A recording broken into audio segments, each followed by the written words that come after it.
नमस्कार। अखिलेश जी पर चल रहे एकाग्र की इस दूसरी कड़ी में आप सभी का हार्दिक स्वागत है। कल उनका जन्मदिन रहा और ऐसे में एक कथाकार संस्मरणकार को सुनना सुखद रहा और स्वयं लेखक की ओर से एकाग्र की शुरुआत भी हुई। अखिलेश की कहानियां हिंदी कथा साहित्य में, भारतीय कथा साहित्य में खास जगह रखती हैं। यथार्थ की पड़ताल और यथार्थ की बहुस्तरीयता भाषा में वे जिस तरह से संभव करते हैं वे उल्लेखनीय हैं। आज की इस कड़ी में, इस दूसरी कड़ी में सिद्धहस्त कथाकार पंकज मित्र जी उनकी कहानियों पर चर्चा करेंगे। खास तौर से आज की इस कड़ी के लिए उन्होंने उनकी लंबी कहानियों का चुनाव किया है। हम सभी जानते हैं कि अखिलेश के यहाँ कई महत्वपूर्ण लंबी कहानियां हैं और हर कहानी में ऐसे विविध भाव हैं। इस तरह से सामाजिक जो जटिलताएं हैं, सामाजिक जो पूरा परिवेश है, चरित्रों का विकास है, वह सब अपने अनूठे रूप में और मौलिक ढंग से उपस्थित हैं। आज के इस संवाद के लिए पंकज मित्र जी ने उनकी जिन कहानियों को खास तौर से चयनित किया है उनमें उनकी चर्चित कहानियां हैं, मसलन श्रृंखला, अंधेरा, वजूद, ग्रहण आदि। इन सब पर चर्चा होगी। एक कथाकार दूसरे कथाकार को किस तरह से जानता, समझता है, पढ़ता है, उसकी कहानियों से जोड़ता है, इस पर भी बातचीत होगी। मगर इन सब से पूर्व मनुष्यता के स्तर पर, मित्रता के स्तर पर कुछ संवाद अपेक्षित है। पंकज मित्र जी अखिलेश जी से जुड़े कुछ संस्मरणों से अपनी शुरुआत करेंगे और क्रमशः उनकी कहानियों की ओर आएंगे। तो आइए मित्रों, हम अखिलेश जी की कहानियों पर एक दूसरे महत्वपूर्ण कथाकार पंकज मित्र को सुनते हैं और इस बहाने इन दोनों की जो दोस्ती है, जो संबंध है, उसकी भी पड़ताल होगी। पड़ताल करना हमारा उद्देश्य नहीं, मगर वह अपने आप बातों ही बातों में चीजें खुलती चली जाती हैं। दो सर्जकों के बीच का जो एक रचनात्मक संबंध है वह हमेशा से साहित्य प्रेमियों के लिए रुचि का विषय रहा है। तो पंकज मित्र जी को हम लोग स्क्रीन पर लाते हैं और उन्हें प्रणाम कहते हैं। पंकज जी, हार्दिक स्वागत। बहुत बहुत आभार अर्पण जी।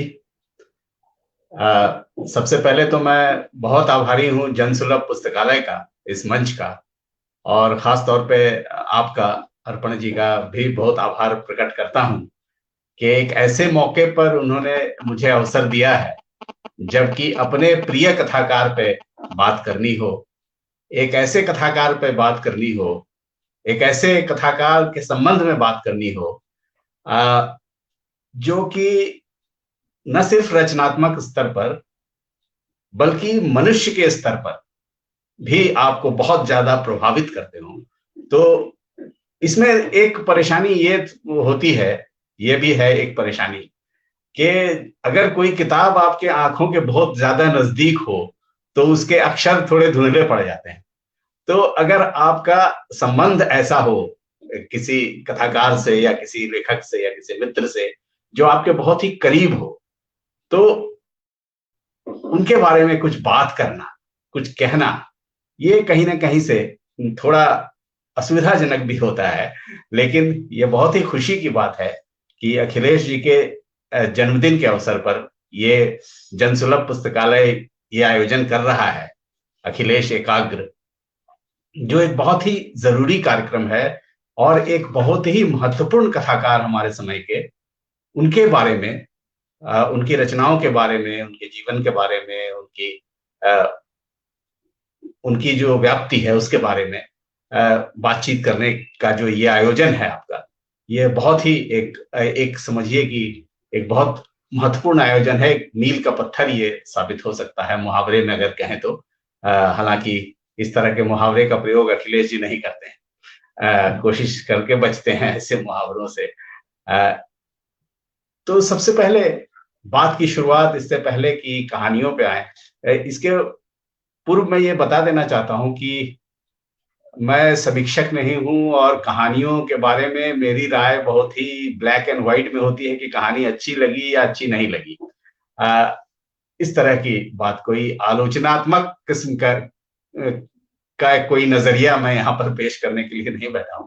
लेकिन है कि वो कहानी कैसे महत्वपूर्ण है, क्यों अच्छी लगती है, इसलिए इस पर थोड़ी सी हम लोग बातचीत करेंगे। लेकिन उसके पहले अखिलेश जी के बारे में थोड़ी जो व्यक्तिगत बातें हैं, जो हमारा संबंध है, उसके बारे में कुछ चर्चा मैं जरूर करना चाहूंगा। क्योंकि मनुष्य रूप में अखिलेश जी जितना प्रभावित करते हैं वो बहुत ही विरल है। एक बहुत ही विरल संवेदना के व्यक्ति हैं, और जो जिस तरह से संबंधों का निर्वाह वो करते हैं वो बहुत कम देखने को मिलता है। कि बिना किसी स्वार्थ के, बिना, एकदम जो निर्व्याज किस्म का संबंध है उसको बनाए रखना और उसको इस तरह से निभाना, वो कोई अगर वो सीखने की चीज है अखिलेश जी के व्यक्तित्व से। मुझे लगता है कि इससे ये नहीं माना जाना चाहिए कि अगर अखिलेश जी आपके बहुत अच्छे मित्र हैं, बहुत अच्छे आपसे उनका संबंध है, तो एक बहुत बड़ी बात यह है कि रचनात्मकता की जो उत्कृष्टता है उसके स्तर पर कोई भी समझौता वो नहीं करते हैं। आपके बहुत अच्छे मित्र हैं, आपने कहानी भेजी तद्भव के लिए, और अगर उनको लगा कि ये कहानी उनके स्तर के, उनकी जो पत्रिका है उसके स्तर के अनुरूप नहीं है, तो वो बिना किसी लाग लपेट के आपको बता देंगे कि ये कहानी हम नहीं छाप सकते हैं, ये हम नहीं छाप रहे हैं, इसको अन्यथा न लीजिएगा, ये हम नहीं छाप सकेंगे। और ये जो एक साफगोई है, और उसके बारे में वो बताएंगे भी कि क्यों ये कहानी नहीं छाप सकते हैं। हालांकि मेरा कोई ऐसा अनुभव उनके साथ नहीं है, ये मेरा सौभाग्य है कि जब भी मैंने कोई कहानी भेजी है तो वो छपी है उसी रूप में। लेकिन ज्यादातर लोगों का अनुभव ये है कि हाँ, उसमें कभी कभार वो सुधार की भी गुंजाइश रखते हैं और बताते हैं कि अगर इसमें ऐसे किया जाए, इसको थोड़ा इन पन्नों को हटा दिया जाए या इन पंक्तियों को हटा दिया जाए, ये इसका इस बरतने की जो शैली है उसको हटा दिया जाए, तो इस तरह से वो कुछ सलाह भी देते हैं। लेकिन इस तरह का सिर्फ आप कहें कि मेरे मित्र हैं इसलिए मैं कहानी भेज दूंगा और वो छप जाएगी, इसके बारे में आप बहुत निश्चित नहीं हो सकते हैं। ये अखिलेश जी, और इसी वजह से हम ये कह सकते हैं कि जो पत्रिका का जो स्तर है, जो साहित्यिक उसकी जो एक प्रतिष्ठा है, वो इसी कारण से बनी है। इस कारण से भी, बहुत सारे कारणों में से एक कारण ये भी है कि किस तरह से वो अपनी रचनाएं चुनते हैं और कैसे बहुत सारे लोगों से लिखवाते भी हैं। तो इस तरह के का जो संपादन का काम है उसमें कहीं भी संबंध उनके आड़े नहीं आते हैं, और उन सब चीजों को वो बिल्कुल साफ तौर पे आपको कह देंगे कि ये कहानी जो है नहीं छपेगी। ये उनका एक बहुत बड़ा गुण है, ये जो साफगोई है, और ये जो जिस तरह से, और इसमें ये भी बात है कि आपके साथ संबंधों पर उसका कोई भी असर नहीं पड़ेगा। वो इस तरह से आपको बताएंगे कि संबंध पर उसका कोई असर ना हो, जो मित्रता है या जो संबंध है वो वैसे ही बरकरार रहेगा।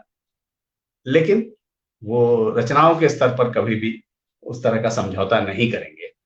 तो ये जो एक संतुलन है, मुझे लगता है कि उसमें उनके जन्मदिन का भी कुछ मामला मुझे लगता है, क्योंकि 23 सितंबर को उनका जन्मदिन आता है, और आप जानते हैं कि 23 सितंबर एक ऐसी तिथि है जबकि दिन और रात दोनों बराबर होते हैं। तो ये जो संतुलन है दिन और रात की बराबरी का, ये उनके व्यक्तिगत संबंध और जो उनकी रचनात्मक समझ है, रचनात्मक विवेक है या संपादकीय विवेक है, उस चीज में संतुलन साधने का भी एक एक एक तरह से हम कह सकते हैं कि ये भी एक रूपक बनता है कि उनका जन्मदिन ऐसे दिन पड़ता है जब रात और दिन बराबर होते हैं। तो ये लगता है मित्रों कि कहीं न कहीं उस संतुलन को साधने में बहुत ही एक संबंधों के मामले में भी एक समशीतोष्ण किस्म का जो संबंध होता है, कि खैर मैं इसमें अपने व्यक्तिगत अनुभव की ही बात कह सकता हूँ। ऐसा है कि अब तो ये हमारा जो संबंध है उनसे वो 25 वर्षों से भी ज्यादा का हो गया है। और कभी-कभी ऐसा भी होता है कि महीनों हमारी बात नहीं होती है, लेकिन फिर जब अचानक बात होती है तो संबंधों में वही गर्माहट, वही ऊष्मा फिर से झलकती है।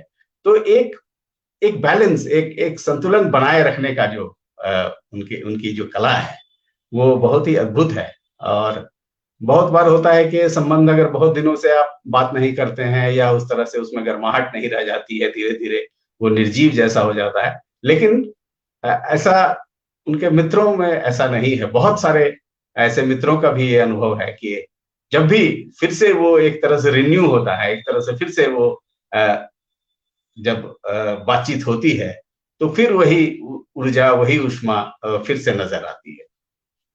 तो ये एक बहुत ही बढ़िया बात है। और हर चीज में अति से बचना, ये उनका एक बहुत बड़ा गुण है। उनके लेखन में भी ये नजर आता है। जो उनके उनको यथार्थ उनके यथार्थ को बरतने का जो तरीका है, उसमें किस तरह से वो अति से बचते हैं। और तमाम जो भाषा के स्तर पर है चीजें, जो रचना, जो कथ्य के स्तर पर है, उसमें कहीं भी आप उस तरह की एक एक अतिशय भावुकता जैसी चीज, बहुत सारे रचनाकार जिसको मानते हैं कि ये बहुत ही एक लेखक का गुण होता है कि वो पाठकों को भावुक कर देता है, तो उस तरह की चीज का अभाव आपको अखिलेश जी के यहाँ मिलेगा। और यही उनकी ताकत भी है, किस तरह से यथार्थ को देखने का जो उनका तरीका है, उसको बरतने का जो तरीका है, वो इस तरह से देखते हैं चीजों को कि बड़ा ही अद्भुत है ये। आप देखिए, वो अपने बारे में लिखते हुए देखिए कितने किस तरह की बात करते हैं। आमतौर पर लेखक इस तरह से सोचता नहीं है। बहुत सारे लेखक इतनी आत्ममुग्धता में रहते हैं कि अगर उनसे ये पूछा जाए कि आप क्यों आपने क्यों साहित्य लिखना शुरू किया, तो इस तरह से एक बड़ी एक बड़ा तुमार बांधते हैं, एक बहुत बड़ी चीज इसको समझते हैं, और उस तरह से उसका बखान करते हैं कि अगर वो साहित्य न लिखते होते तो दुनिया का बड़ा नुकसान हो गया होता, और हिंदी साहित्य का तो बिल्कुल नुकसान हो ही जाता। लेकिन अखिलेश जी अपने एक आलेख, अपने एक उसमें अपने बारे में जब उन्होंने लिखा है, उसमें उसकी कुछ पंक्तियां मैं आपको सुनाता हूँ। वो कहते हैं कि आइए आपको अपनी साहित्य संबंधी रंग बिरंगी मूर्खताओं की दुनिया की सैर कराता हूं। इस सफर की शुरुआत काफी मुश्किल है, क्योंकि आरंभ के लिए जैसे ही एक मूर्खता को छूता हूं, असंख्य सिर उठाकर चिल्लाने लगती हैं, मैं भी हूं, मैं भी हूं। जैसा कि रिवाज है, लेखकों, कलाकारों, शायरों से पूछा जाता है कि वे यह बने कैसे।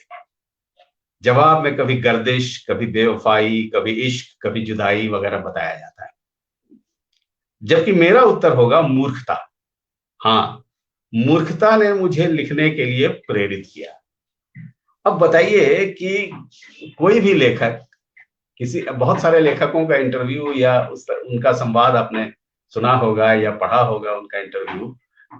इस तरह की बात बिरले लेखक कर सकते हैं। एक बहुत ही अलग किस्म से चीजों को देखने का तरीका है। वो कहते हैं कि मैं मूर्खताओं के कारण मैं लेखक बना, मूर्खता ने मुझे लिखने के लिए प्रेरित किया। ये एक बहुत ही अद्भुत बात है, और ये जो टोन है ये आपको उनकी कहानियों में जगह जगह पर वो मिलेगा। आप देखिए कि किस तरह से वो भावुकता की पूरी जो एक टट्टी होती है बाहर, उसको उसको पूरी तरह से तार तार कर देते हैं, और उसके बाद लिखते हैं इस तरह से, जिसको नाटकों में ब्रेख्तियन शैली कहा जाता है, कि कहा गया है कि जब भी कोई दर्शक भावुक होने लगता है तो कोई ऐसी बात हो जाती है, कोई ऐसा दृश्य आ जाता है, कोई ऐसा संवाद आ जाता है जो उसकी पूरी भावुकता को नेस्त नाबूद कर देता है, और एक अलग अलग एक ऊंचाई पर, एक अलग दुनिया में फिर से उसको ले जाता है। तो इस तरह का जो एक मिजाज है, वो जो लेखन का मिजाज है, उसने हम लोगों की पूरी पीढ़ी को कहिए बहुत प्रभावित किया, और कि इस तरह से भी चीजों को देखा जा सकता है। ये जो एक तरीका है देखने का, वो एक दृष्टि देते हैं, और उस तरह से देखने को बहुत ही अद्भुत तरीके से देखते हैं चीजों को, और उन्हें पढ़ते हुए ये लगता है कि अरे इस तरह से भी चीजें सोची जा सकती हैं। आप देखिए किस तरह से वो देखते हैं चीजों को। इसके बारे में आपने देखा कि जो चिट्ठी कहानी है बहुत ही मार्मिक कहानी है। उसके बारे में बहुत चर्चा मुझे लगता है कि अखिलेश जी को भी करना बहुत अब पसंद नहीं है, क्योंकि इतनी बात हो चुकी है इसके बारे में।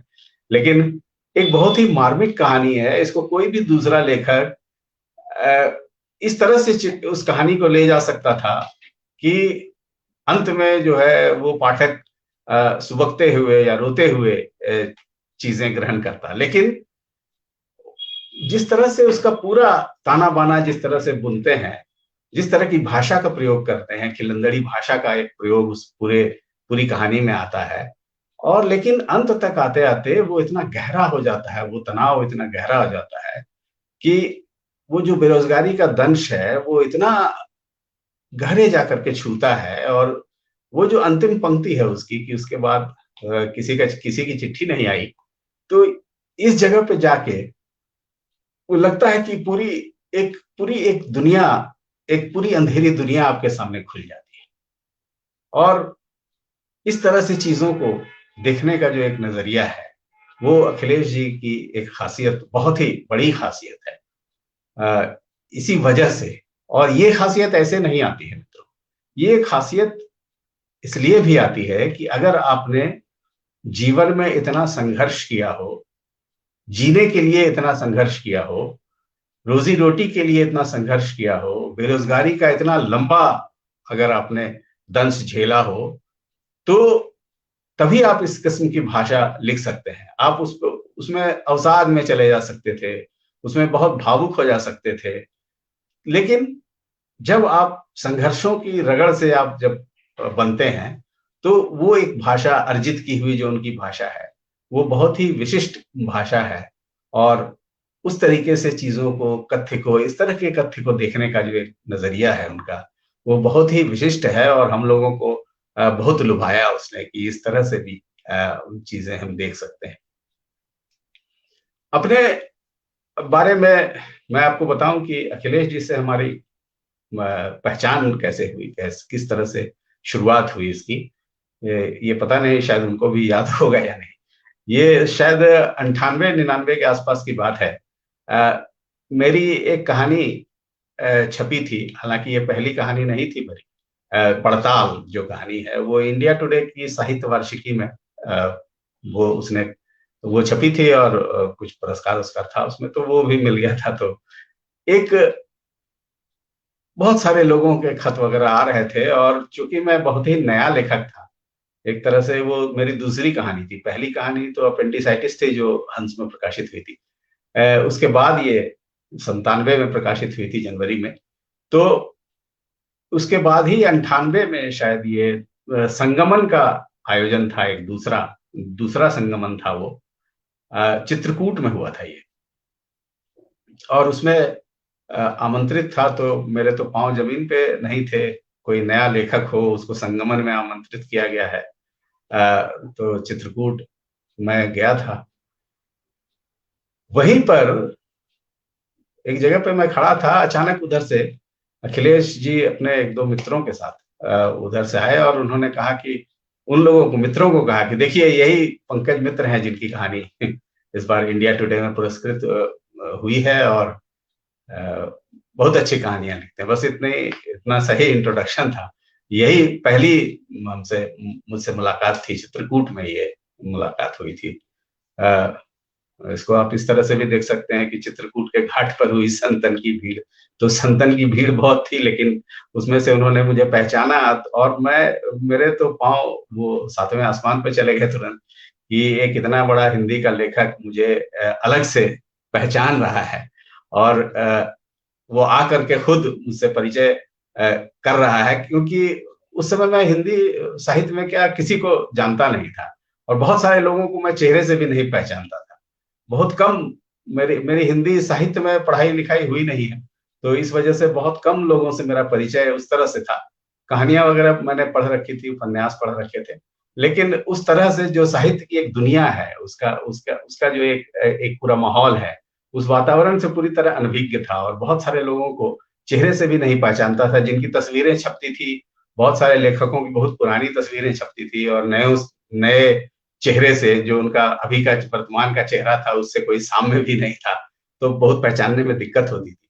तो उस तरह से परिचय था नहीं। और ऐसी स्थिति में जब कोई एक बड़ा लेखक आकर आपसे परिचय कर रहा हो किसी नवोदित लेखक से, तो ये बहुत ही एक गर्व का मेरे लिए सबब था, और एक बहुत ही अच्छा लगा था मुझे। और तभी से जो ये संबंध बने हैं, तो अ, अभी तक वो अ, चल रहे हैं, अच्छे से चल रहे हैं, निभ रहे हैं। तो ये जो बाद में मैंने सोचा कि नई रचनाशीलता के प्रति जो उनकी एक उत्सुकता है, उनको जो नई रचनाशीलता के प्रति जो उनका एक उत्साह है, वो किस तरह से लोगों को पहचानते हैं, रचनाओं को पहचानते हैं, ये एक बहुत बड़ा उनमें उनमें शुरू से रहा है। और मुझे लगता है कि कई पत्रिकाओं के संपादन के कारण भी ये संपादन में भी ये बात काम आई है, और इस वजह से एक बहुत ही सफल संपादक के रूप में उनका परिचय है पूरे हिंदी संसार में। रचनाशीलता को पहचानने का, कि कोई आदमी नए तरीके से कोई बात कह रहा है, नई रचनाशीलता का परिचय दे रहा है, तो उसको कैसे पहचाना जाए, उसको कैसे प्रोत्साहित किया जाए, ये जो उनका गुण है। क्योंकि बहुत सारे नए लोगों की रचनाएं तद्भव में छपी हैं, जिनको पहले, उसके पहले कोई जानता तक नहीं था, वैसे लेखकों की रचनाएं उन्होंने छापी हैं, और बाद में ये साबित हुआ कि वो लेखक बड़े बने। तो इस तरह से वो पहचानने का एक जो उनका हुनर है, वो बहुत ही महत्वपूर्ण है।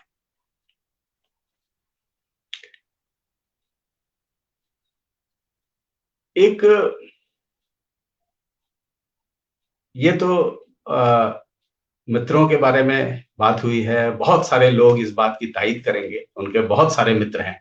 उनके संबंधों का जो अखिलेश जी का जो एक संबंधों का वृत्त है, वो इतना बड़ा है, इतने लोग उसमें शामिल हैं कि और मजे की बात यह है कि हर आदमी समझता है कि मेरे बहुत ही करीब हैं,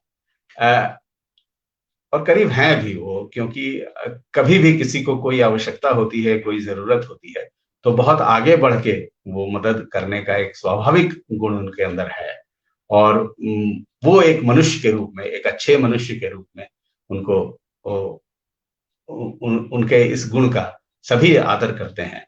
खासतौर पे जो उनके लंबे समय से उनके जितने भी मित्र रहे हैं, वो जरूर जानते हैं और इस बात को मानते भी हैं कि मित्रता निभाने में अखिलेश जी का कोई सानी नहीं है। और ये एक बहुत ही अच्छे मनुष्य का गुण होता है कि तमाम तरह की परेशानियों, तरद्दुद के बावजूद किस तरह से संबंधों का निर्वाह किया जाता है।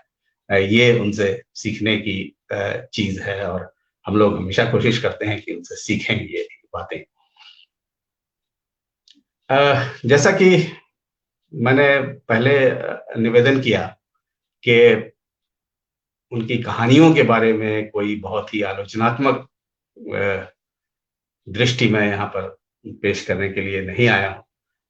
कुछ चीजें जो बहुत ही अच्छी लगती हैं वो ये है कि दृश्यों में सोचने का जो उनका एक एक जिस तरह से देखते हैं वो कहानियों में बहुत सारे लोग वर्णन में जाते हैं, बहुत ऐसे वर्णनों में जाते हैं जो बहुत ही अबूझ किस्म के भी वर्णन होते हैं। लेकिन आप जब भी अखिलेश जी की कोई भी कहानी आप उठाएंगे, कोई भी कहानी पढ़ना शुरू करेंगे, तो आप देखेंगे कि जैसे आप कोई फिल्म देख रहे हैं।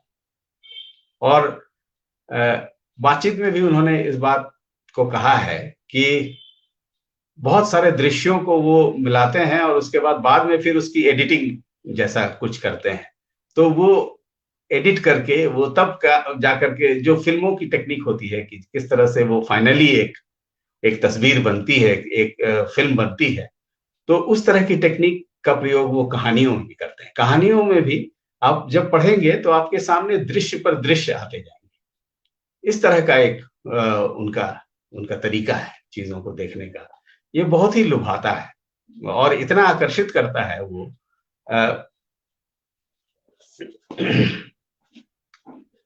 मैं एक उदाहरण उनकी एक कहानी से देना चाहता हूं। एकदम शुरुआती जो हिस्सा है श्रृंखला कहानी का, वो उस कहानी का आप शुरुआती हिस्सा देखिए तो आपके सामने पूरे दृश्य स्पष्ट हो जाएंगे। बाबा धोती कुर्ता और बंद गले का चित्तीदार कोट पहने थे। वह सुनिधि के दफ्तर के भव्य सोफा में सहमे हुए धंसे थे।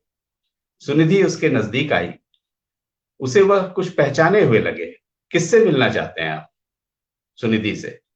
मैं हूं, बताइए। वो खड़े हो गए। चौकन्नेपन के साथ चारों ओर देखकर फुसफुसाए, मैं रतन का बाबा हूं। आप? वो अरसे बाद इतना हैरान हो रही थी, लगभग चिल्ला पड़ी, कहां है रतन? आहिस्ता बोलो बेटी, उन्होंने लगभग सुनिधि के कान में कहा। रतन ने तुमको बुलाया है। इमारत से बाहर निकलकर बाबा बोले, वह बड़ी मुसीबत में है। सुनिधि चुप रही। वो अपनी कार पार्किंग से बाहर निकाल रही थी। जब कार आराम से सड़क पर चलने लगी तो बाबा ने बहुत उदासी से कहा, उसकी किस्मत ही मुखालिफ है। आंखें जन्म से खराब, थोड़ा बड़ा हुआ, एक्सीडेंट में माँ बाप भाई बहन मर गए, और अब यह नई मुसीबत। लेकिन बिटिया वो बहुत भला लड़का है, पढ़ने में बहुत तेज था, हमेशा पढ़ाई में अव्वल आता था। पता है बाबा, मैं उसके साथ पढ़ी हूं बचपन में और बड़ी होकर भी। बचपन में? बाबा चकित हुए। हाँ, मैं आपके पड़ोस में रहती थी, महेश चंद्र अग्रवाल की बेटी टीना। अरे तुम टीना हो? बाबा के होंठ जरा सा मुस्कुराकर फड़के थे। मैं तुझे पहचान ही नहीं पाया। बड़ी हो गई हूं, उम्र फर्क ला देती है बाबा। वैसे मैं भी आपको कहाँ पहचान सकी, जबकि आप अधिक नहीं बदले हैं। झूठ मत बोलो टीना बिटिया, मैं जानता हूं मैं काफी बूढ़ा हो गया हूं। मुझे अब तक भगवान के घर चले जाना चाहिए था, लेकिन वह बुलाता ही नहीं मुझे। तो ये जो जिस तरह से कथोपकथन के जरिए और पूरी एक दृश्य जिस तरह से उपस्थित करते हैं, ऐसे बहुतों उदाहरण आप बहुत उदाहरण इनकी कहानियों में आप देखेंगे जो दृश्य में चीजों को बयान करते हैं, और आपके सामने एक पूरा पूरा एक संसार खुलता जाता है। और जो कथ्य है, और कथ्य भी ऐसे कथ्य हैं जो बहुत आसान कथ्य नहीं है। आप देखेंगे खासतौर पे जो कथ्य का इस तरह का वैविध्य है उनका, कि बहुत सारे कथ्य आपको बहुत ही जटिल किस्म के कथ्य लगेंगे अगर आप सीधे सीधे उसको देखेंगे तो, अगर सोचेंगे उसके बारे में, तो बहुत वो गहरे जाकर के सोचने की चीजें हैं, ऐसे कथ्य हैं वो कि बहुत गहराई में जाकर के वो चीजों को देखने की जरूरत उन कथ्य में पड़ती है। लेकिन इन दृश्यों के जरिए, इन विवरणों के जरिए इस तरह से उन कथ्य को इस तरह से सामने लाते हैं कि वो कथ्य आपको आसान लगने लगता है, और यही उनकी एक बहुत बड़ी खासियत है। आप देखिए, जैसे ये जिस कहानी से अभी अंश मैंने पढ़ा, वो श्रृंखला कहानी, उसका कथ्य कितना एक ऐसा कथ्य है, किस तरह से जो सत्ता और शक्ति की संरचनाएं हैं, वो किस तरह से मनुष्य पर घात प्रतिघात करती हुई किस तरह से उसको नष्ट करने की कोशिश करती हैं, उनको बर्बाद करने की कोशिश करती हैं, और पूरी शक्ति का अपना जो प्रपंच है उनका, वो किस तरह से उनके सामने ला करके अ, ऐसा वो एक जटिल कथ्य है ये, व्यक्ति और सत्ता के बीच, व्यक्ति और सत्ता संरचना के बीच की जो टकराहट है, उस टकराहट को अभिव्यक्त करने वाला कथ्य है। लेकिन एक ऐसे चरित्र के जरिए उसको ऐसे सामने लाते हैं। बहुत अद्भुत बात इसमें यह है कि सत्ताएं किस तरह से कूट रचनाओं के जरिए, कूट चीजों के जरिए मनुष्य को किनारे धकेलती हैं। ये इसका जब पर्दाफाश रतन कुमार करते हैं और पूरी सत्ता उसके खिलाफ हो जाती है, ये बहुत ही एक किस्म का एक बड़ा कथ्य है, एक बड़े कैनवस का कथ्य है। और लेकिन इस कहानी में जब आप इसको पढ़ेंगे, तो ये आपको लगने लगेगा कि ऐसा बहुत ही आसानी से ये चीजें समझ में आ रही हैं। और यही विशेषता जो है उनको एक बड़ा कथाकार अखिलेश को बनाती है कि बहुत ही सरल शब्दों में, बहुत सरल दृश्यों में, कथोपकथनों में चीजों को इस तरह से सामने रखना कि एक बहुत ही जटिल किस्म का कथ्य, बहुत ही परतदार किस्म का जो कथ्य है, जिसमें बहुत सारी परतें हैं, उन परतों को आपके सामने वो खोलते जाते हैं। और ये एक बहुत ही महत्वपूर्ण तरीका और एक बहुत ही विशिष्ट तरीका है अखिलेश का चीजों को परतने का और चीजों को सामने रखने का। और यही एक उनको एक बड़ा रचनाकार भी बनाता है। ये कहानी पढ़ते हुए जब वो रतन कुमार की जो जो शारीरिक उनकी जो परेशानियां हैं उसका जब जिक्र करते हैं, तो मुझे लगता है कि कहीं ना कहीं हालांकि अखिलेश जी इस बात की तायद कर पाएंगे, मुझे लगता है कि उनके दिमाग में कहीं ना कहीं जो डीपीटी देवी प्रसाद त्रिपाठी जी का जो चित्र है, वो कहीं ना कहीं उनके उसमें रहा होगा। क्योंकि वो कहते हैं कि उसे किताबें चेहरे के काफी नजदीक रखकर पढ़नी पड़ती थी। हालांकि पढ़ने में उसको तकलीफ होती थी। शायद इस तकलीफ को कम करने के लिए उसकी याददाश्त विलक्षण हो गई थी, या हो सकता है कुदरत ने कोई चमत्कार किया था। वह जो भी पढ़ता सुनता तुरंत याद हो जाता था, इसलिए इम्तिहानों में वह हमेशा टॉप करता था। लोग उसकी स्मरण शक्ति से इतना हतप्रभ और भयभीत रहते कि प्रचलित हो गया था कि उसको एक साधु का वरदान प्राप्त है, कोई किताब छूते ही उसके माथे में छप जाती है। और जब आप उनके उन डीपीटी पर लिखा हुआ जो उनका संस्मरण है उसको पढ़ेंगे, तो बिल्कुल इसी तरह का एक चित्र आपके सामने आएगा कि पढ़ते हुए डीपीटी काफी किताब को या अक्षरों को काफी सटा करके, चेहरे के साथ सटा करके पढ़ते थे।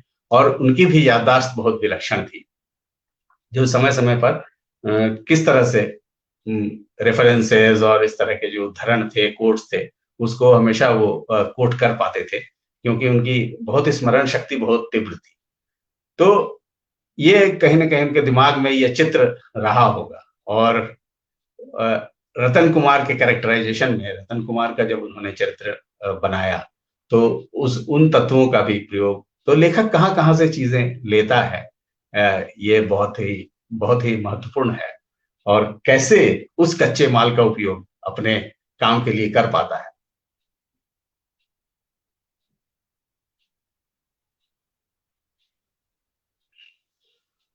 इस इस पूरी कहानी को जब आप पढ़ते हैं,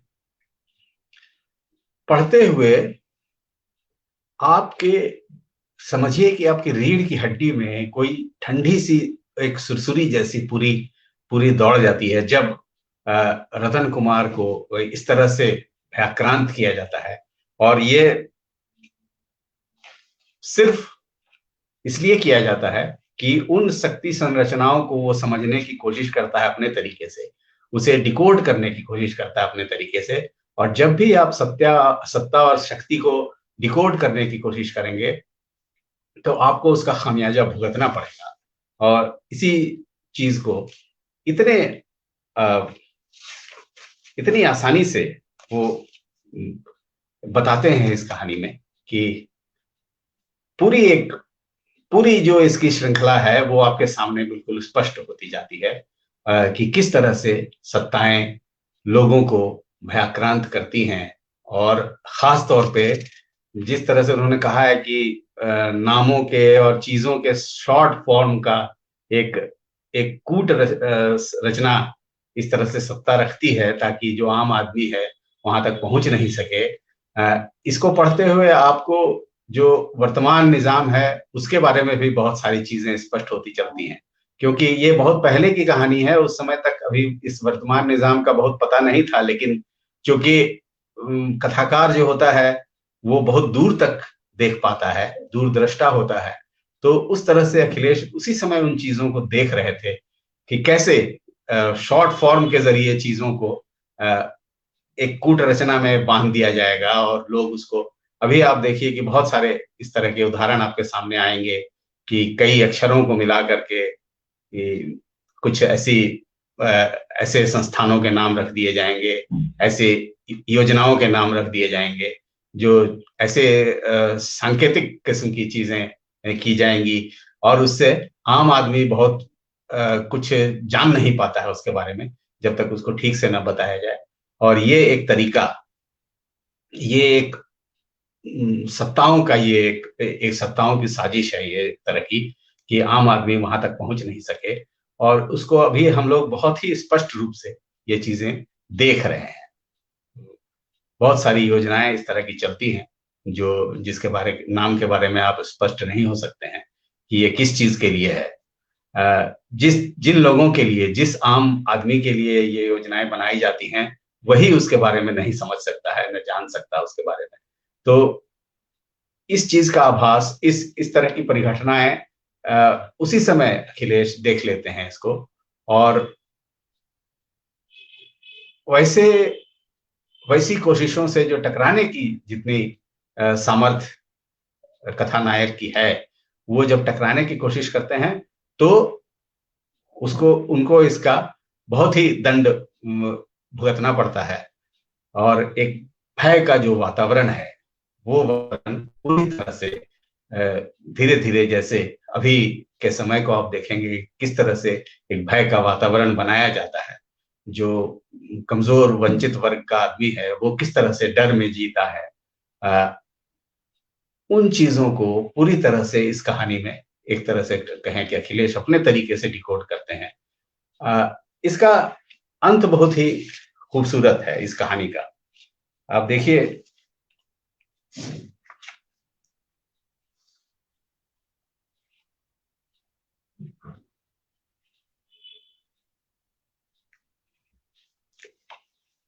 वो जब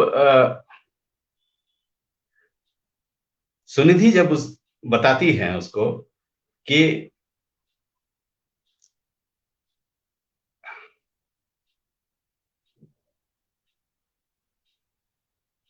उसे लगा कि रतन को ये सब बताने का अर्थ है उसकी आशंकाओं, दहशत और नाउमीदी की लपटों को ईंधन देना। और ये ईंधन सुनिधि उसको देना नहीं चाहती थी क्योंकि मानसिक रूप से बहुत परेशान था वो। उसने झूठ बोलना शुरू किया, तुम यहाँ घर में बंद हो और बाहर आग लगी हुई है, ऐसा लगता है जैसे देश में बगावत हो गई हो। तमाम लोग सरकार, धनिकों और धर्माधीशों के खिलाफ सड़कों पर उतर आए हैं।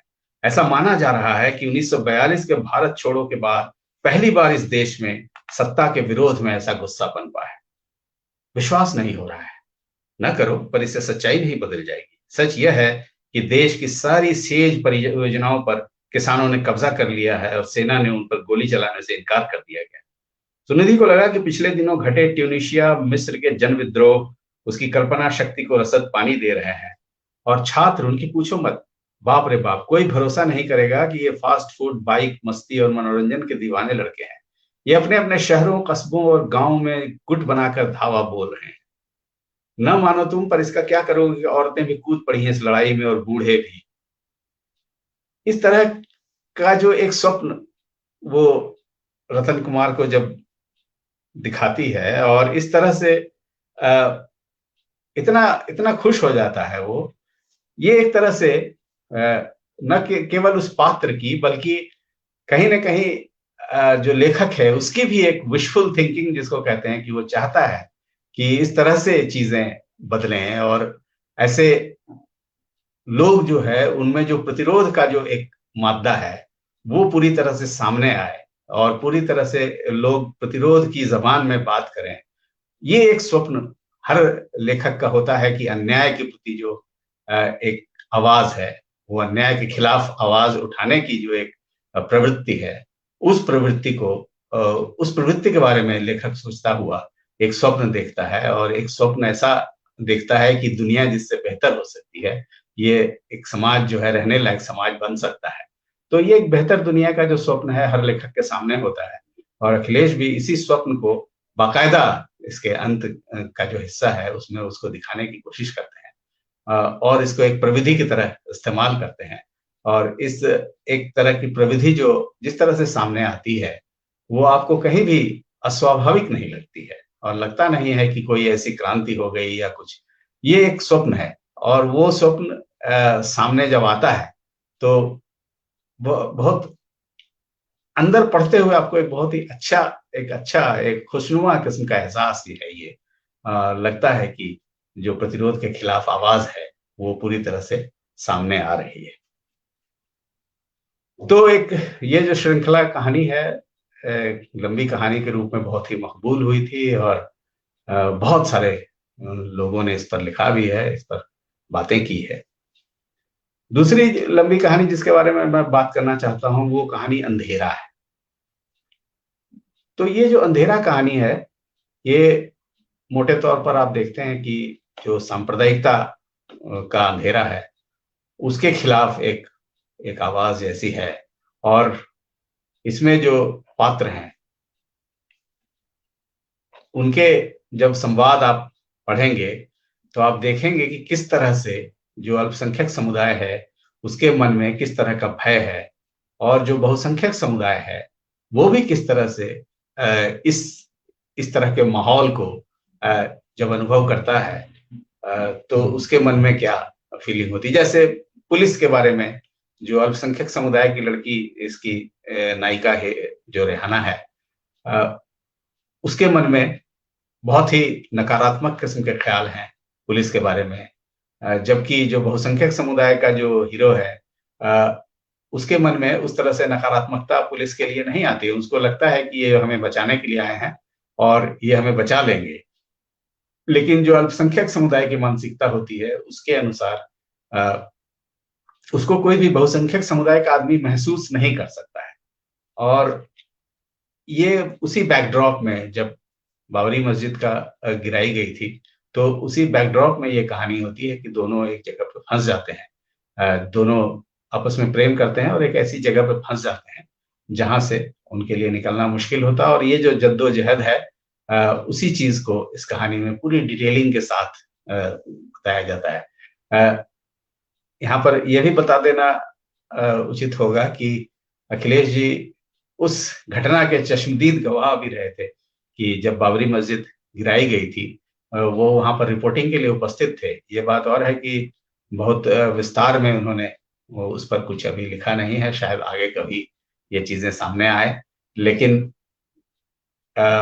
उस बैकड्रॉप में और दूसरी कहानियों से जिसमें बहुत दंगों के दृश्य होते हैं और बहुत खून खराबा होता है, उससे एक अलग तरीके से इस कहानी को लिखा गया है और जिसमें देखते हैं हम लोग अल्टीमेटली कि जो ये एक तरह से प्रेम कथा है जो सिर्फ इस बैकड्रॉप का इस्तेमाल, एक जो उसका बैकग्राउंड है उसको सिर्फ इस्तेमाल करते हुए ये कहानी लिखी गई है। लेकिन मूल रूप से ये प्रेम की कथा है। एक लंबी कहानी के रूप में ये बहुत ही प्रसिद्ध हुई थी और बहुत पढ़ी गई लोगों के द्वारा।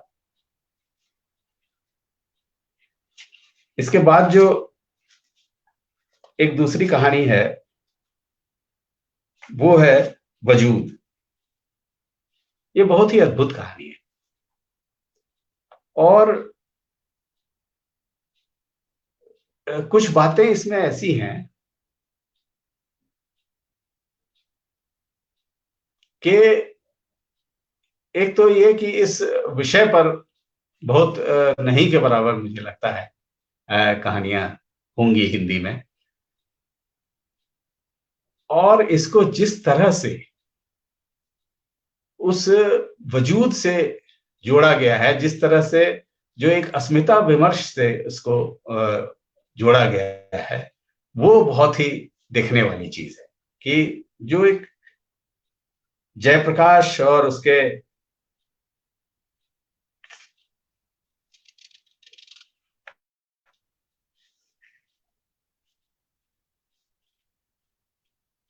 जयप्रकाश जो इसका कथानायक है,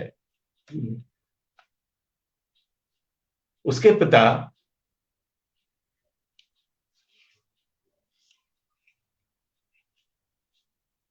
जो राम बदल जिनका नाम है, वो जड़ी बूटियों के बारे में ज्ञान से वो उसके उनके पास ज्ञान आ जाता है। लेकिन जो वैद्य जी हैं, जो मूल रूप से इस जिनके पास इसका पूरा ज्ञान है, और उस ज्ञान को वो नहीं चाहते हैं कि कोई भी उस गांव का कोई भी आदमी, खासतौर पे एक ऐसा आदमी जो उनके नीचे काम करता है, वैसा कोई आदमी उस ज्ञान के फल को चख सके और उस ज्ञान को बांट सके और उसको जाना जाए कि ये जड़ी बूटियों का बहुत ही जानकार है।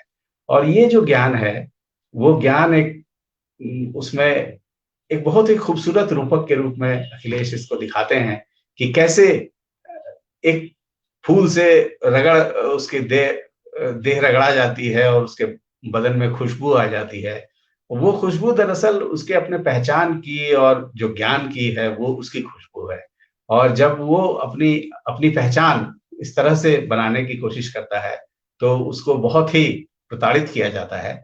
और जो जो एक तरह से सत्ताधीश गांव के कहें, जिनके पास धन की भी शक्ति है, जिनके पास ज्ञान की शक्ति है, और इसको मिला करके वो किस तरह से लोगों को प्रताड़ित करते हैं। खासतौर पे जो राम बदल है, उसको एक भयानक यातनाएं दी जाती हैं और उनको बहुत ही अपमानित किया जाता है, ताकि वो अपनी पहचान उस तरह से कायम रखने में सक्षम नहीं हो। और एक तरह से उनकी पूरी यत्ता को, एक तरह से पूरी उनकी अस्मिता को धूलिसात कर देने की कोशिश होती है उनके द्वारा। लेकिन बाद में जयप्रकाश जो है, वो भी इस ज्ञान की तलाश में लगा रहता है और अपनी पहचान बनाने की कोशिश करता है। और अंत में जो है उसकी बेटी है, जो तीसरे जनरेशन की, जो तीसरी पीढ़ी की लड़की है, वो कहती है कि क्यों हम लोग वैसी ही खुशबू मुझे चाहिए। वो इसके लिए जिद करती है कि ऐसी खुशबू मुझे चाहिए। यानी जो अस्मिता का जो सवाल है, जो जो ज्ञान का जो एक तरह से ज्ञान की जो खुशबू है, उसके लिए वो जिद करती है। और ये बहुत ही खूबसूरत बात है कि 3 पीढ़ियों से जो संघर्ष चल रहा था, वो संघर्ष अभी तक जारी है और अपने वजूद की तलाश में वो लगी हुई है पूरी पीढ़ी। तो इस तरह से ये कहानी एक बहुत ही अलग किस्म के माहौल से, जो जड़ी बूटी का, जंगल का, और इस तरह से जो भारतीय ज्ञान परंपरा है, उसको उसको दिखाते हुए किस तरह से देखने की कोशिश करते हैं कि सबको उस ज्ञान का लाभ नहीं मिल सकता है। ये भी व्यवस्था हमारे यहाँ इस तरह से की गई है और उसको हमेशा प्रताड़ित करने की कोशिशें होती हैं। और कैसे इतने संघर्ष के बाद भी कुछ लोग ऐसे हो ही जाते हैं जो उस उस ज्ञान की परंपरा में अपना हिस्सा मांगते हैं, अपना हिस्सा प्राप्त करने की कोशिश करते हैं, अपने वजूद की तलाश करते हैं। ये तलाश जो है वो कहानी के अंत में जाकर के दिखती है और एक बहुत ही खूबसूरत नोट पर ये कहानी जाती है। एक बहुत ही अलग किस्म के ज़मीन पर बुनी हुई, एक बहुत ही अलग किस्म के कथ्य पर बुनी हुई ये कहानी है, जो उसके बहाने अ, अपने अस्मिता की तलाश और ज्ञान परंपरा की तलाश, इन सब चीज़ों की बातें करती है। लगता है कि इस तरह की कहानियाँ हिंदी में नहीं के बराबर हैं, बहुत कम हैं और इसे अखिलेश जी ने लिखा है तो एक अलग तरीके से भी लिखा है। ये कहानी बहुत ही एक सुंदर कहानी के रूप में हमारे सामने आती है।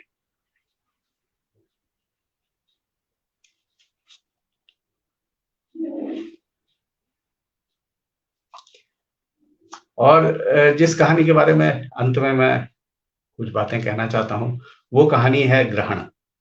ये कहानी भी जिस समय ये छपी थी, तो बहुत सारे लोगों के बीच में ये बहुत हलचल इस कहानी ने मचाई थी और ये कहानी एक ऐसे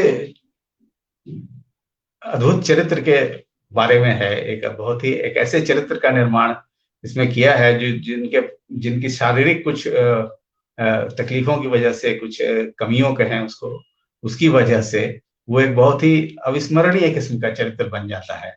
और ये चरित्र अ, ये कहानी किस तरह से उसके पूरे जीवन को प्रभावित करती है। ये शारीरिक कमी सिर्फ नहीं है, ये कमी हमारे पूरे समाज की एक तरह की कमी है और वो कमी कैसे हमारे उस तरह के लोगों को पूरे पूरे जीवन को किस तरह से एक नर्क में एक किस्म से तब्दील कर देती है और अंत में उसके पास कोई रास्ता नहीं बचता है। उसे बहुत ही एक सुंदर रूपक के ज़रिए वो दिखाते हैं कि जो महिपाल बाबा की समाधि है, उसके ऊपर वो फूल रख के चला जाता है। उसके बारे में कुछ स्पष्ट रूप से कहा नहीं जाता है कि वो आखिर उसका हुआ क्या, अंत में वो कहाँ गया। लेकिन महिपाल बाबा की समाधि पर जो फूल रखने का जो एक सिलसिला है, वो किस तरह से 1 से 2, 2 से 3, 3 से 4 इस तरह से फूल रखने का सिलसिला बढ़ता जा रहा है क्योंकि उसके पिता ने कहा था कि तुम फूल रख दोगे वहाँ पर। वो इतना परेशान उसको किया गया था, इतना प्रताड़ना उसको झेलनी पड़ी थी कि वो खुल करके सामने आना नहीं चाह रहा था कि फिर से वो सारी चीज़ें उसे झेलनी पड़ेगी। तो इसलिए उसको कहा था कि तुम ये संकेत कर देना फूल रख के, तो मुझे पता चल जाएगा कि तुम ज़िंदा हो और तुम सही सलामत हो। लेकिन उसमें कहानी में आगे ये आता है कि फूलों की संख्या रोज बढ़ती ही जाती है और इससे लेखक ये संकेत करना चाहता है कि किस तरह से जो जो संघर्ष का रास्ता अख्तियार करने के लिए कहीं दूसरे जगह चले गए हैं, जो शायद जंगल की ओर चले गए हैं, जो शायद किसी एक ऐसे संघर्ष में शामिल हो गए हैं, वैसे लोगों की संख्या धीरे-धीरे कैसे बढ़ती जा रही है और एक अलग किस्म का प्रभाव वो कहानी अंत में उस तरह से छोड़ती है। और आप देखिए कि इस कहानी में लोक का इतना बढ़िया इस्तेमाल अखिलेश करते हैं कि लोक के मुहावरे, लोक की जो भाषा है वो और उसमें कुछ-कुछ और ऐसी कहानियाँ हैं, जो कथाओं के भीतर जो कथाएँ हैं, उस तरह की कथाओं से कथाएँ जुड़ती जाती हैं, जिस तरह से हमारे ग्रामीण समाज में जो लोक जीवन में जिस तरह से कहानियाँ बुनी जाती हैं, कि एक कहानी खत्म नहीं हुई कि एक दूसरी कहानी शुरू हो जाती है, उस तरह के शिल्प में ये कहानी लिखी गई है और एक बहुत ही खूबसूरत कहानी के रूप में ये सामने आती है और अंत में जिस तरह से रोज दिखता है कि रोज फूलों की संख्या कुछ न कुछ बढ़ती जा रही है। उन फूलों की संख्या से ऐसा एक आभास होता है कि जो संघर्षों की जो आँच है वो धीरे-धीरे फैल रही है। वो संघर्षों की आँच में लोग धीरे-धीरे शामिल होते जा रहे हैं और ये कहीं न कहीं एक एक उम्मीद भी देता है, एक उम्मीद की किरण भी देता है। तो ये कहानी वहाँ पर जाकर के समाप्त होती है। तो ये जो एक ग्रहण है वो ग्रहण कभी न कभी खत्म जरूर होगा। तो मित्रों, कहानियां तो बहुत सारी हैं अखिलेश भाई की, जिस पर बहुत बात हो सकती है, बहुत लंबे समय तक बात हो सकती है। लेकिन ये है कि कुछ कहानियों को चुन करके बात करने की बात कही गई थी, अर्पण जी ने कही थी। तो ये एक बहुत ही बढ़िया अवसर था कि ऐसे मौके पर अखिलेश जी के साहित्य पर तो बहुत कुछ लिखा गया है, बहुत कुछ बोला भी गया है। लेकिन अ, मैं कोशिश कर रहा था कि उनके उनकी उनकी जो एक तरह की विशिष्टताएं हैं उसको कहीं ना कहीं से हम समझने की कोशिश कर रहे थे।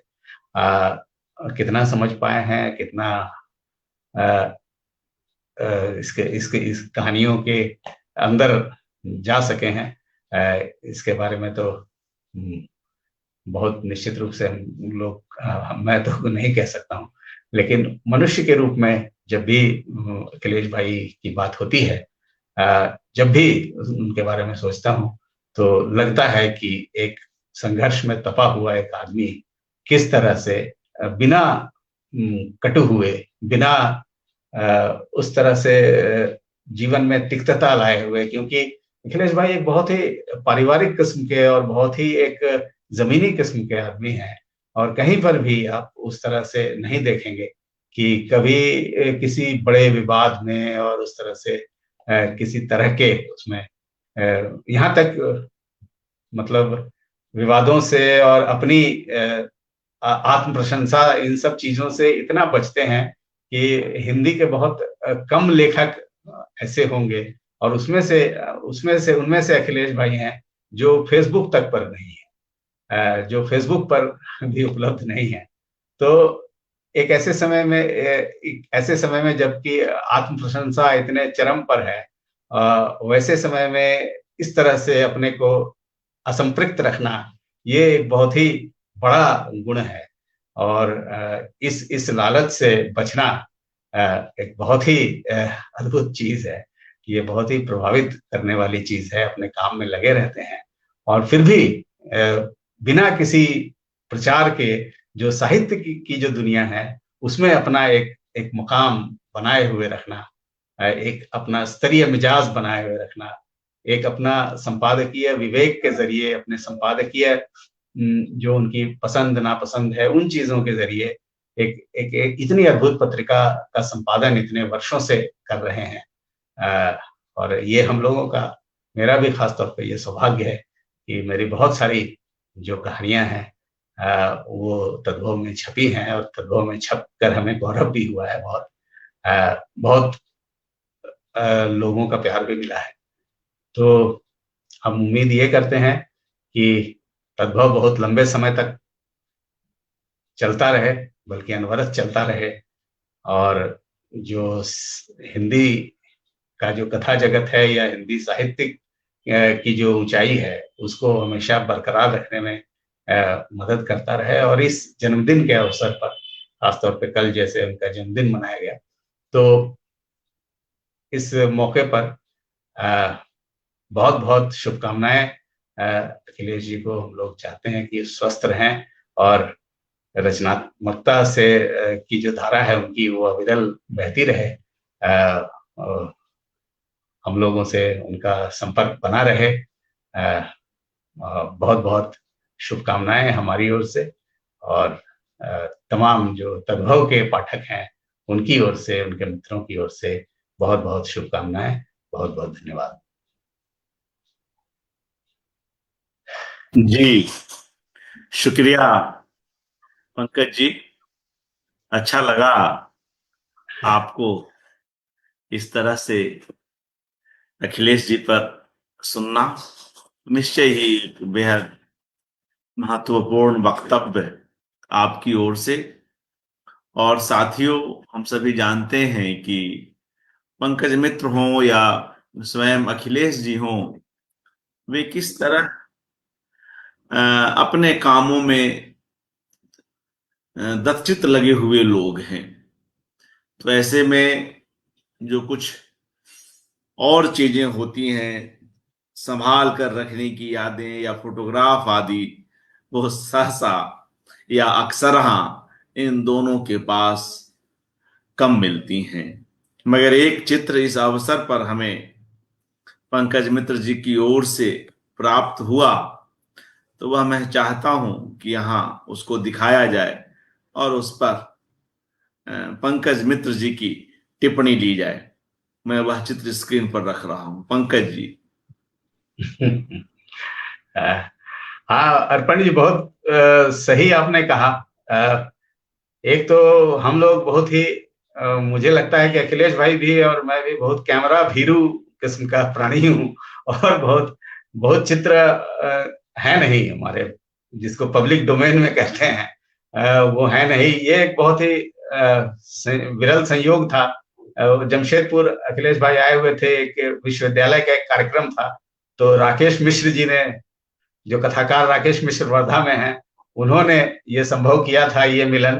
तो हम लोग वहां पहुंचे थे, तो एक चित्र जो है वो समय लिया गया था। तो ये चित्र संयोग से राकेश ने फेसबुक पे लगाया था, तो मुझे मिल गया। तो हमने आपको ये चित्र दिया था। जी। तो अच्छा लगा कि आप आज इस श्रृंखला में सम्मिलित हुए और कुछ समय निकालकर इतनी अच्छी बातचीत यहाँ पर की। इस अवसर पर जो कुछ एक मित्रगण जुड़े हुए हैं, जिनकी प्रतिक्रियाएं मिल रही हैं या जिनके लाइक्स हैं, उनमें से कुछ एक के नाम ले लूं। सिनीवाली शर्मा जी, रविंद्र सिंह जी, राजीव कुमार जी, अनिल दीक्षित, और हमारे ऋचा कौल जी, ओडिशा गोविंदा जी, अपने जगन्नाथ दुबे जी, बंकिम जी, और भी कुछ एक मित्रगण। मित्रों, कुछ चुनिंदा कहानियों पर जिस तरह से पंकज मित्र जी ने अपनी बात रखी, उससे अखिलेश के कथाकार को समझने में हमें सुविधा मिलती है। क्योंकि जिस तरह से उनके यहां बुनावट है, एक दृश्य के बरक्स दूसरे दृश्य को जिस तरह से वे प्रस्तुत करते हैं, वह हमें कहीं ना कहीं वे दृश्य हमें बांध लेते हैं। जो जिन कहानियों पर चर्चा पंकज जी ने की, अगर उनमें से एक अंधेरा कहानी की बात करें, जिसको ठीक ही पंकज जी ने प्रेम कथा कहा, और उस प्रेम कथा में क्रमशः चीजें जिस तरह से बढ़ती हैं, वह बहुत कमाल की है। स्वयं नायक और नायिकाओं के अपने पूर्वाग्रह भी हैं। नायिका रेहाना के कम है, नायक के अधिक हैं, क्योंकि वह एक परंपरावादी परिवार से आता है। मगर उसके बावजूद जो उसके अंदर क्रमशः अपने आप को बदलते चले जाने की प्रवृत्ति है, वह उसे खास बनाता है। अखिलेश के कहानीकार की यह एक बड़ी विशेषता कही जाएगी कि उनके पात्र इस तरह से गतिशील हैं। और एक बात मुझे और भी लगती है पंकज जी, कि उनके यहां लोक तत्व जो है, या जो कथा कहन की जो अपनी पारंपरिक शैली है, उसका प्रभाव प्रचंड रूप से ही सही मगर आता है। कहन में भी आता है, और जिस जमीनी स्वभाव की बात आप कर रहे थे, तो उस जमीनी स्वभाव से उपजी भाषा में भी आता है। उदाहरण के लिए इसी कहानी की बात कीजिए, श्रृंखला की, तो उसमें रतन की जो याददाश्त है और जो उसकी अपनी दृष्टि सीमा है, और वह दृष्टि सीमा भी अलग अलग तरह से खुलती है।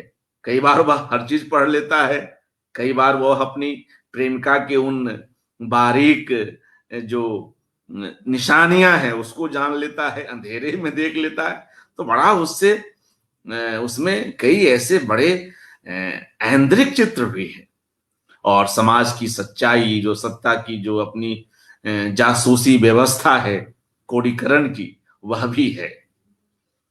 तो मुझे यहां पर यह भी लगता है कि जब रतन की याददाश्त की बात करते हुए वे ये कहते हैं कि ऐसा लगता है कि उसे किसी साधु का वरदान प्राप्त है, तो जैसे ही हम यह सेंटेंस, यह वाक्य सुनते हैं, हमारा दिमाग ठक से उस लोक परंपरा में चला जाता है कि हम किसी चीज को कैसे जोड़ लेते हैं।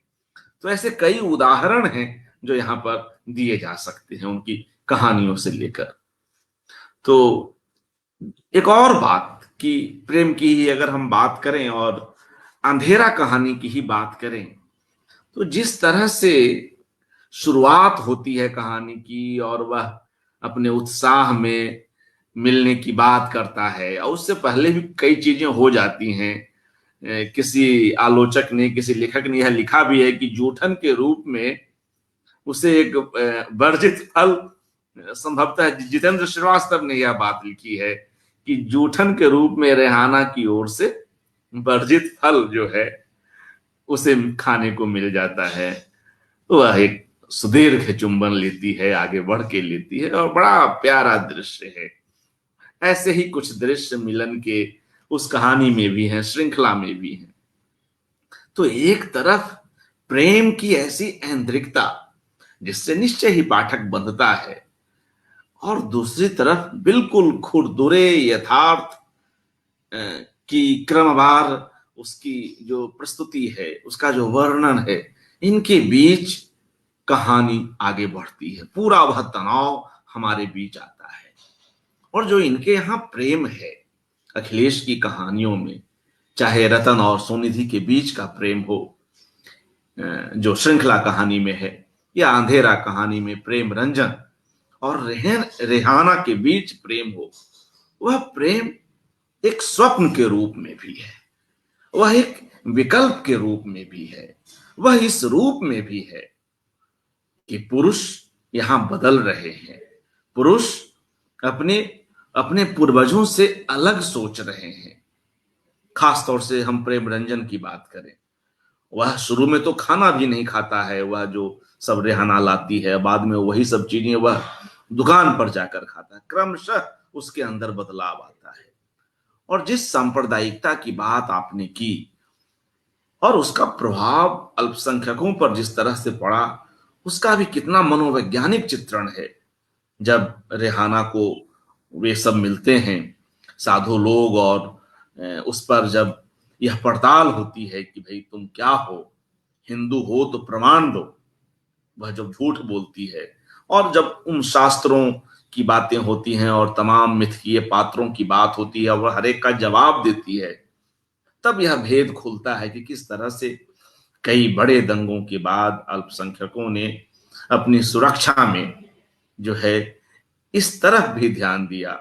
और हम पहले भी देखते आए हैं भारत पाक विभाजन के बीच भी कि लोग कैसे अपने धर्म को बचाकर अपनी जान बचाने का उपक्रम करते रहे हैं, क्योंकि जिंदगी से बड़ा कोई धर्म नहीं हो सकता।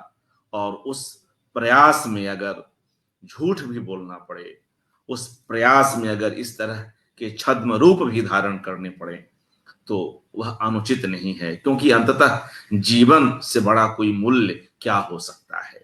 ये कई ऐसे दंगों में, जब 1984 का दंगा हो, वहां भी कई जगहों पर इस तरह पहचान को छुपाने के उपक्रम हुए। उसका भी बड़ा बड़ा बारीक डिटेल्स बगैर कथाकार उपस्थित हुए यहां पर प्रस्तुत करता चलता है। तो ऐसे कई चीजें हैं।